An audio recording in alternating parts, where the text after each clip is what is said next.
दोस्तों, आज के इस वीडियो में मैं आपको गौतम बुद्ध के द्वारा बताई गई एक कहानी बताऊंगी जिससे आप अपने मन को शांत कर सकते हैं। एक बार गौतम बुद्ध अपने शिष्यों के साथ एक गांव की तरफ जा रहे थे। तभी उन्होंने देखा कि एक युवक बेहद गुस्से में पहाड़ी की तरफ जा रहा है। बुद्ध उसे देखते ही समझ गए कि या तो यह किसी की हत्या करने जा रहा है या फिर खुद आत्महत्या करने वो युवक जैसे ही पहाड़ी से कूदने जा रहा था। गौतम बुद्ध ने तुरंत उसका हाथ पकड़कर उसे खींच लिया। यह देख उस युवक ने कहा, आप मेरा हाथ छोड़ दें, मेरा जीवन है, मैं जो चाहे इसके साथ करूं।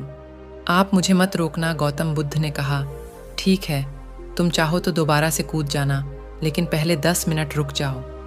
10-12 बार लंबी सांसें लो और अपनी हथेलियों को खोल दो। उसके बाद ही मैं तुम्हें दोबारा आत्महत्या करने दूंगा। उससे पहले नहीं, युवक बोला। आप मुझे बेकार ही इतना परेशान कर रहे हैं। मैं पहले से ही इतना परेशान हूँ, लेकिन अगर आप कहते हैं तो ठीक है, मैं 10 बार बाहर लंबी सांसें ले लेता हूँ, अपनी हथेलियाँ खोल देता हूँ। उसके बाद आप मुझे आत्महत्या करने से नहीं रोकेंगे। उस युवक ने अपनी आंखें बंद की, 10 बार लंबी सांसें लीं, अपनी हथेलियों को खोला और फिर धीरे धीरे अपनी आंखें खोली। फिर महात्मा बुद्ध ने कहा कि ठीक है, अब तुम जा सकते हो। वह युवक पहाड़ी की तरफ गया। उसने जैसे ही कदम आगे बढ़ाए, पहाड़ी के नीचे देखा। वह देखते ही पीछे हट गया और वापस जाकर बुद्ध से बोला, आप कौन हैं? आपसे तेजस्वी व्यक्ति मैंने आज तक नहीं देखा। अभी मेरे साथ क्या हुआ है, क्या आप मुझे समझा सकते हैं? कुछ वक्त पहले तो मैं इस पहाड़ी से कूद जाता, लेकिन अब एक भय उत्पन्न हो गया है। बुद्ध मुस्कुराए और बोले, जब तुम पहाड़ी से कूदने वाले थे तब तुम्हारे अंदर क्रोध था। क्रोध सोचने समझने की शक्ति को नष्ट कर देता है। हमारी बुद्धि उस वक्त काम करना बंद कर देती है। उस समय तुम फिर वो करते हो जो तुम्हारा मन कहता है। उस समय तुम क्रोधित, तुम्हारा मन एक जगह नहीं था। उस समय तुम खुद को खत्म कर देना चाहते थे, लेकिन जब तुमने अपनी आंखें बंद करके लंबी सांसें और अपनी हथेलियों को खोला, तब तुम्हारा दिमाग और मन दोनों शांत हो गया और तुम्हारी नकारात्मक ऊर्जा सकारात्मक ऊर्जा में बदल गई, जिसके कारण तुम्हारी बुद्धि को नियंत्रण प्राप्त हुआ और तुम सही निर्णय लेने में सक्षम हो सके। युवक बोला, आप कौन हैं? बुद्ध ने कहा, ये जगत के लोग मुझे बुद्ध कहते हैं। युवक बुद्ध के चरणों में गिर गया और बोला, की है बुद्ध, आप मुझे अपनी शरण में शामिल कर लें। मैं तो अपने पिता को सबक सिखाना चाहता था, इसलिए आत्महत्या करने जा रहा था। बुद्ध ने कहा कि आत्महत्या करके कोई इस शरीर के साथ कुछ भी नहीं कर सकता। जब तक हमारे पास ये शरीर है, हम कुछ भी कर सकते हैं, लेकिन यदि ये शरीर नहीं होगा तो हम कुछ भी नहीं कर सकते। युवक कहता है, आप सही कहते हैं बुद्ध, लेकिन आप नहीं जानते, मेरे पिता ने मुझे बहुत अपमानित किया है। वह मुझे हर बात पर टोकते हैं। बचपन में वो मुझसे बेहद प्रेम करते थे। उसके बाद उन्होंने मुझे शिक्षा प्राप्त करने के लिए गुरुकुल भेज दिया। मैं हमेशा सोचता था कि मैं गहन अध्ययन करके उनका नाम रोशन करूंगा और मेरे पिता यह सब देखकर बहुत खुश होंगे। जब मैं शिक्षा पूरी करके वापस आया, तब मैंने अपने पिता को बताया कि मैंने सारे शास्त्र, वेद, उपनिषद कंठस्थ कर लिए हैं और मुझसे बड़ा ज्ञानी कोई नहीं है। तब वो खुश होने की जगह मुझसे कहते हैं कि अपने आप को ज़्यादा ज्ञानी होने के भ्रम में मत डालो, ना ही खुद में अहंकार लाओ। मैं तो उन्हें दिखाना चाहता था कि मैंने कितना गहन अध्ययन किया है। मैं बड़े बड़े शास्त्रार्थ में जाने लगा। सभी मेरे ज्ञान से प्रभावित होने लगे। सभी ने मुझे महान झाता माना, लेकिन मेरे पिता ने नहीं माना। वह मेरे शास्त्रार्थ के बीच पहुंच जाते और मेरे बताए गए ज्ञान में कुछ ना कुछ कमी निकालते और सबके आगे मुझे अपमानित करते। वो मेरे साथ रहने वाले मित्रों को भी अपमानित करते थे, यह कहकर कि वो मेरा जीवन बर्बाद कर देंगे, क्योंकि वह मेरा साथ देते थे, मेरे ज्ञान की प्रशंसा करते थे। मैं समझ नहीं पा रहा था कि वह ऐसा क्यों कर रहे हैं। तब मेरे मित्रों ने मुझसे कहा, क्योंकि वो मेरे जितना ज्ञान अर्जित नहीं कर पाए, इसलिए वो मुझसे ईर्ष्या करते हैं। एक दिन मेरी उपाधियों के कारण मेरे मित्रों ने मुझे मदिरापान कराया। ये बात मेरे पिताजी को पता चल गई। वो ढूंढते ढूंढते वहाँ पहुँच गए और मुझे वहाँ सबके सामने थप्पड़ मार दिया। मुझे बहुत अपमानित महसूस हुआ। तब मैंने यह तय किया कि मुझे मेरे पिताजी को सबक सिखाना है और मैं यहाँ आत्महत्या करने आ गया, क्योंकि एक पिता के लिए इससे बड़ा सबक क्या होगा। जब वह अपने बेटे की अर्थी को उठाएंगे, तब उन्हें एहसास होगा कि उन्होंने क्या गलती की है।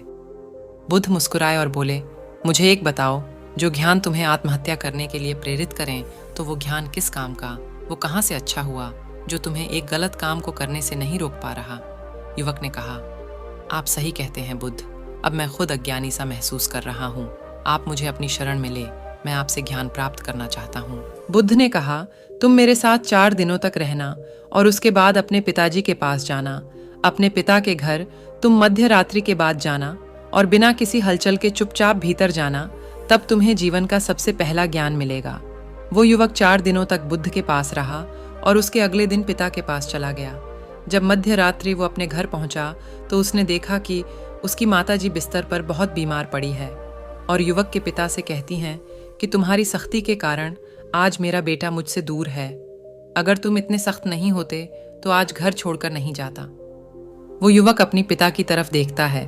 वो देखता है कि जिनकी आंख में आज तक आंसू नहीं देखे थे, आज वो नम आंखों के साथ बैठे हैं।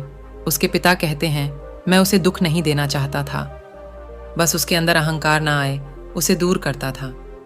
तभी उसके अंदर की कमियों को वहां जाकर बताता था ताकि मुझे सुन कोई और भी उसे उसकी कमी बता सके और उसे अपने ज्ञान पर कभी घमंड ना हो, क्योंकि व्यक्ति का अहंकार उसे हमेशा ले डूबता है। लेकिन उस भीड़ में मेरे सिवा कोई नहीं होता था जो उसको उसकी गलतियों के बारे में बताएं। तब मैंने तय किया कि मैं उसे उसकी गलतियों से अवगत कराऊंगा, लेकिन वो मेरी ना सुनकर हमेशा अपने मित्रों की सुनता था। और एक दिन जब उसने मदिरा पान किया तब मेरा दिल दुखा और तब मुझे लगा कि शायद मेरी परवरिश में कोई कमी थी। मैं ही एक अच्छा पिता नहीं बन सका जो मेरे बेटे ने ऐसा किया, लेकिन तुम चिंता मत करो, मैं उसे कहीं से भी ढूंढ कर ले आऊंगा। जितना प्रेम तुम मुझसे करती हो उससे ज्यादा मैं उससे करता हूँ। युवक की माता कहती है कि मैंने उसे हर जगह ढूंढा लेकिन वो कहीं नहीं मिला। मेरा मन कहता है कि यहाँ से कुछ दूर एक गांव में गौतम बुद्ध रुके हैं, वह जरूर वही होगा, तुम उसे वहां जाकर देखो। ये सारी बातें युवक वहीं खड़ा होकर सुन रहा था। उसकी आंखों से आंसू बह रहे थे। वो चुपचाप वहां से चला गया और गौतम बुद्ध के पास पहुंचा और बुद्ध से बोला, है बुद्ध, अगर आपने मुझे उस दिन आत्महत्या करने से नहीं रोका होता तो मुझसे कितना बड़ा पाप हो जाता। बुद्ध ने युवक से कहा, इस जीवन की सबसे बड़ी गलती आत्महत्या करना है। ये जीवन तुमने खुद नहीं लिया है, उसे तुम्हें दिया गया है, तो तुम्हें कोई हक नहीं कि उसे खुद से नष्ट करो। कल सुबह तुम्हारे पिता यहाँ वापस आएंगे, कल सुबह तुम उनके साथ जाकर उनके रण को उतारना। युवक ने कहा, हे महात्मा बुद्ध, मुझे मेरा सारा ज्ञान व्यर्थ ही लगता है। आप सत्यता को उजागर करते हैं। मैं आपके साथ रहकर आपसे ज्ञान प्राप्त करना चाहता हूँ। मुझे अपने संघ में आप शामिल कर लें। बुद्ध ने कहा, कल सुबह जब तुम्हारे पिता आएंगे तब तुम उनसे बातचीत करना और उनसे आज्ञा लेना, और तब तुम्हें लगे कि तुम्हें ज्ञान प्राप्ति की जरूरत है तो संघ के दरवाजे सभी के लिए खुले रहते हैं। गौतम बुद्ध ने बताए हैं बेचैन मन को शांत करने के तरीके। इन 6 चरणों को समझ लेंगे तो मन आपका गुलाम बन सकता है। मन को जानने से जुड़ी है गौतम बुद्ध की ये कहानी है। पहला चरण। एक बार एक व्यक्ति गौतम बुद्ध के पास गया और पूछा कि मन को नियंत्रित करने का पहला चरण क्या है। बुद्ध कहते हैं, अपने मन को समझने का पहला चरण है इसके द्वारा दिए गए लालच की व्यर्थता को देखना समझना। दरअसल जब मन अनशांत होता है तो कई तरह के लालच देता है, और जिसने मन द्वारा दिए इन लालचों को पहचान लिया, समझ लो कि उसने मन को समझने का पहला चरण समझ लिया। फिर व्यक्ति बुद्ध से पूछता है कि लेकिन हमें यह कैसे पता चलेगा हमारा मन हमें लालच दे रहा है और वह लालच व्यर्थ है। इसका जवाब देते हुए बुद्ध कहते हैं, अनुभव से। मनुष्य मन के लालच से जिस कार्य को अतिपूर्वक करता है उसमें उसे हानि ही होती है और हानि के बाद ही उसे अनुभव होता है। जैसे जिसने वास्तव में यह देख लिया कि नशा करना केवल दुख है, वह नशा मुक्त होना शुरू कर देगा। वहीं जिसने जान लिया कि ईश्वरिया से खुद का नाश होता है, वह ईश्वरिया से मुक्त हो जाएगा। मन को समझने का यही पहला चरण है। मन को जानने का दूसरा चरण। व्यक्ति बुद्ध से पूछता है, यदि व्यक्ति पहले चरण से यह जान जाता है कि वह मन द्वारा दिए लालचों के कारण दुखी है, तो फिर दूसरा चरण क्या है। बुद्ध कहते हैं, खोज पर निकलना। दूसरे चरण के लिए ऐसे व्यक्ति की खोज पर निकलना होगा जो पहले ही अपने मन को जानकर इससे मुक्त हो चुका है। दरअसल एक ऐसा ही व्यक्ति तुम्हारा मार्गदर्शन कर पाएगा। मन को जानने का तीसरा चरण। व्यक्ति कहता है कि लेकिन ऐसे व्यक्ति की पहचान कैसे होगी? बुद्ध कहते हैं यही तीसरा चरण है। सुनना ही अपने मन को समझने का तीसरा चरण है। व्यक्ति कहता है क्या इसे देखकर पता नहीं किया जा सकता?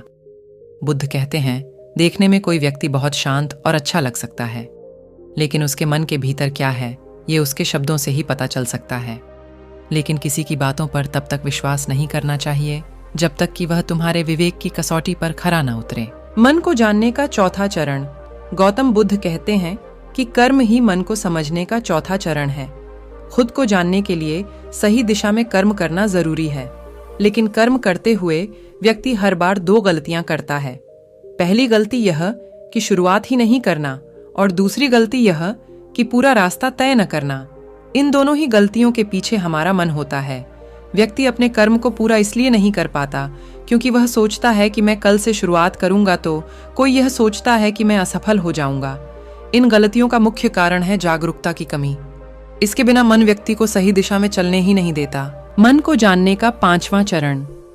गौतम बुद्ध कहते हैं कि मन को जानने और समझने का पांचवा चरण है जागरूकता। इसीलिए हर कार्य को जागरूकता के साथ करें।